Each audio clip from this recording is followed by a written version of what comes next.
just get straight into it. I do have one more question for you.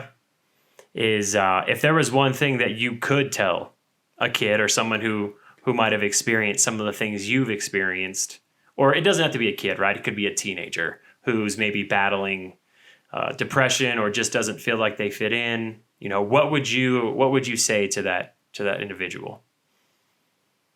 I would say that the world is much stranger than you think it is.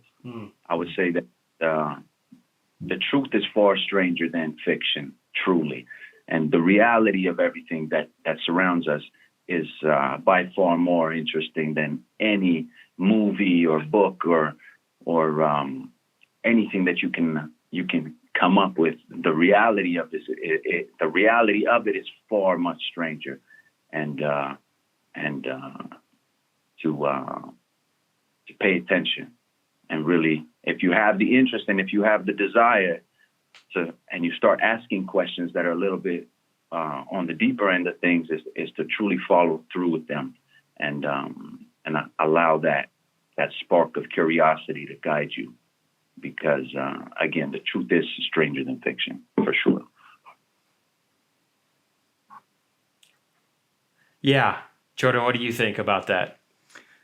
I would agree.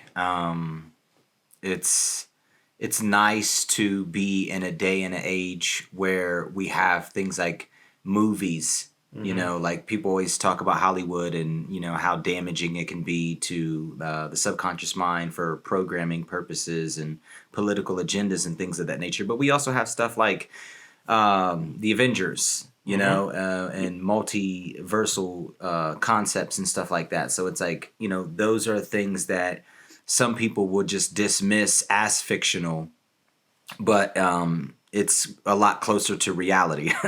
Yeah. So yeah, I think that's a great point. That's something that you also said was pay attention. I think that's one of the things as a teenager, when you have all those hormonal changes. And even as a kid, you're kind of just still trying to understand the world around you. There's so much going on. Everything is novel. It's hard to really know what to pay attention to.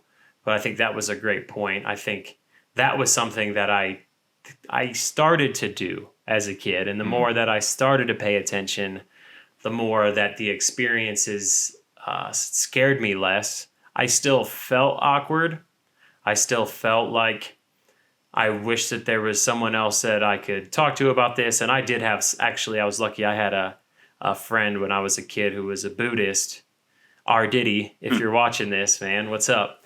And we would kind of go back and forth through our teens, and we both had different experiences that we could talk about. So understanding it and starting to pay attention to the details really helped me as a kid. And yeah, I think the idea of truth being stranger than fiction is a great point. And I learned about a lot of that even in physics, right? That never goes away. The fact that actually it gets stranger, I think, is kind of what you were saying, right? The more you know, the stranger things get, and the more kind of weird patterns start to emerge and those kinds of things. Yeah, I would absolutely agree. And the problem is when kids and I mean society in general is you are raised and given an idea of what reality is from the day that you're born. You are told and you are conditioned in a certain way. And as well with movies, of course, and media, not so much. I mean, it's very interesting also to know what Jordan was just saying, that now we are having an influx of these so-called sci-fi fantasy kind of themes coming out. And I think it's just a true telling of the time that you have a growth in this sphere of reality, because we are in that time where this is supposed to be unfolding. But to remind yourself, and I mean kids and anybody who is listening, who is kind of slightly curious about this stuff, is that you have been molded your whole life. If you were born on another planet where this is common knowledge, it wouldn't be anything strange about it. It would be that's just what it is, right? And we're in a place and a time where we're starting to bring our planet to that place. I truly believe that we had that at one point with older civilization, but for whatever purposes of the cycles, and clearly everything is on in a process of cycles and an unfoldment of patterns. And this is just a time, and it's a beautiful time to be alive.